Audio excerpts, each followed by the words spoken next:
Adam and Eve had many descendants. When Adam, Eve, Cain, and Seth died, there were already many people on the earth. What kind of people were they, righteous or wicked, at first?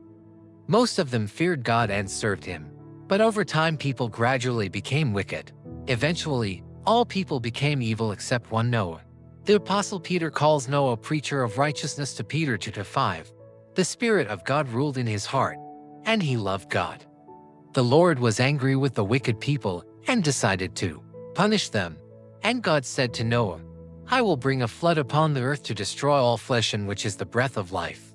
Only you and your wife and your children will be saved." Then God commanded Noah to build a great ark.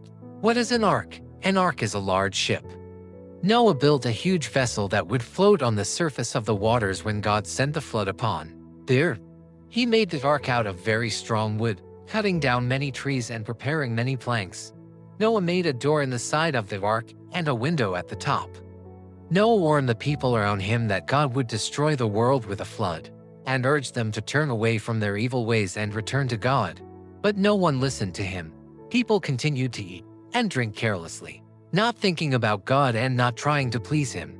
As it was in the days of Noah before the flood, they were eating and drinking, marrying and giving in marriage, until the day Noah entered the ark. And they knew nothing until the flood came and took them all away. God did not spare the ancient world, but preserved Noah, a preacher of righteousness, and 7 others. When He brought a flood upon the world of the ungodly to Peter 2:5, God did not want all the anima, alas, birds, and insects to disappear from the earth.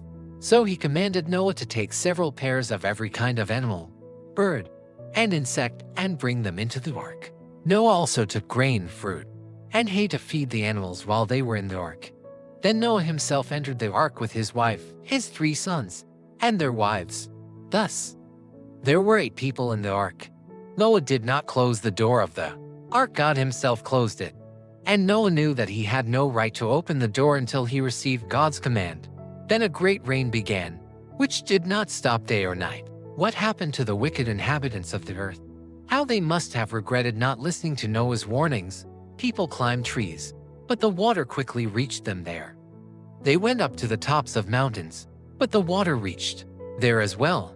For it rained continuously for 40 days and 40 nights. All the animals, all the birds, all people, adults and children, and every living creature perished, except those that were in the ark. In the end, nothing could be seen but water and the ark floating on its surface. When the rain completely stopped, Noah wanted to know whether the water had gone down. He released a raven through the window. The raven is a wild bird and did not like staying in the ark, although the trees had not yet appeared above the water.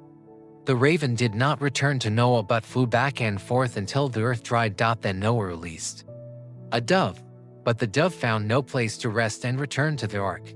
Noah stretched out his hand and took it back. After 7 days, he released the dove again. This time it returned with a freshly plucked olive leaf in its beak, a sign that the water had receded. Noah waited another 7 days and released the dove once more, and this time it did not return. Then Noah understood that the earth was dry. He waited for God's command, and only then came out of the ark with his family and all the animals. The birds flew out joyfully and settled in the trees. Noah once again saw green hills and fertile pastures. But where were the wicked inhabitants of the earth? They no longer existed. Noah understood the depth of God's mercy that had saved him from the flood. He built an altar and offered sacrifices to God from the animals and birds. The Lord was pleased with this offering. Then God gave Noah a comforting promise: there will never again be a flood to destroy the earth.